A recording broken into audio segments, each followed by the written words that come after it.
Why do I write?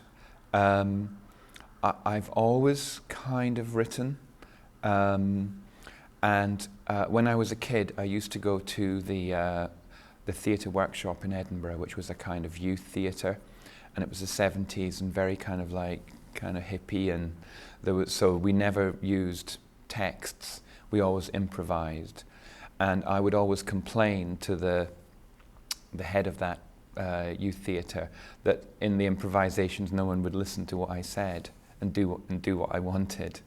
And he said, well, why don't you write it down? He said, why don't you write down what you want them to say, and then we could maybe get them to do that.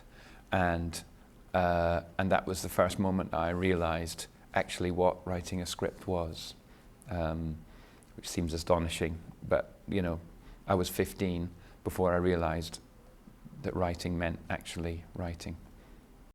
My 3 Desert Island DVDs of television drama would be the collected works of Peter McDougall, the Glasgow screenwriter who wrote Just a Boy's Game and Just Another Saturday and Shoot for the Sun.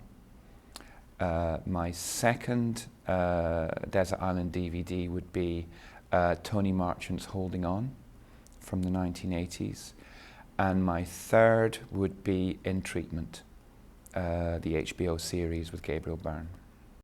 My favourite TV moment of recent years have been some of the opening sequences of The Fades, with Dan Kaluuya doing a kind of roundup. He does the previously, but he does it to camera, and I think that is, when I saw that the first time, I thought that was so audacious, and Dan was so incredible at doing it, and Jack Thorne was so daring to attempt that, and I think that's been the thing that gave me one of the biggest thrills.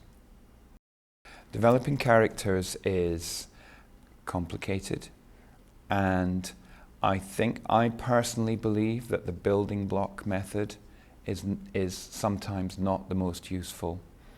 And sometimes your character should come from the tiniest little thing or thought that you have about them.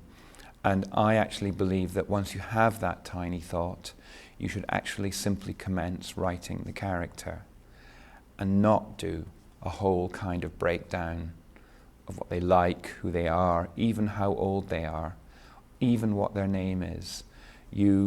I think it's interesting to exist in an area of uncertainty with characters, and then you bring other characters to them and you kind of discover how they're going to function.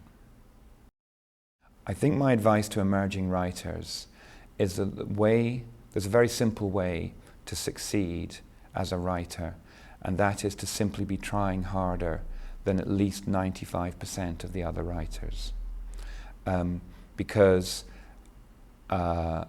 staying there and keeping trying, not over weeks and months, but over years, even decades, is the way to break through. And it does take a long time. For some writers, it seems to happen very quickly, but what you usually find is that writer has written lots of stuff over many years, and it's just that they've emerged quickly. I'm pretty proud of all of it. Very relieved that we managed to make it. I think probably Skins is the thing that I've spent most of my time and effort on over the years, and that's probably because I always felt it was worthwhile, so that's my favourite. Well, the central challenge of series television is to preserve a sense of artistic engagement and bring large numbers of people, a lot of whom are writers, to a central thought that will sustain itself over many hours of drama. And that's very difficult to achieve. But when it is achieved, it's unbelievably satisfying. He was just like commentating on my choices of script commissions, things that I was going to try and get commissioned, and he thought they were pretty middle-aged and boring. And he kind of had some fairly strident thoughts on what drama should be. So, you know, we'd started talking about Skins at that point, and he's always been right at the very heart of everything that Skins is. We don't do any research. The principle of Skins is that everyone, apart from me, is kind of either living that life or has just finished living that life. So the young writers on Skins tend to be really young, and they don't have any difficulty understanding the lives of young people.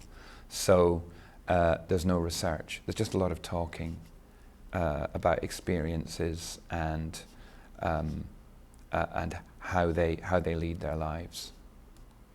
And I guess I do the parent bit. I know about being a parent of teenage kids, so I've got a certain level of insight, a kind of perhaps an opposing view, and we just put those two things in the room. The future of TV drama is the internet, and the way in which the present terrestrial TV channels come to meet that challenge will define their futures. And there will be winners and losers and new players in that very complex emerging pattern over the next few years. I think the BBC have done an amazing job of being right at the forefront of that. But there are big steps coming in the next 2 or 3 years, and there's going to be a lot of opportunity, especially for young filmmakers and young writers, to actually just do the stuff they want to do and see if they can find an audience for it. And the big change is going to be the pulling down of editorial barriers. People will make their stuff, and people will either watch it or not, and that will be the future.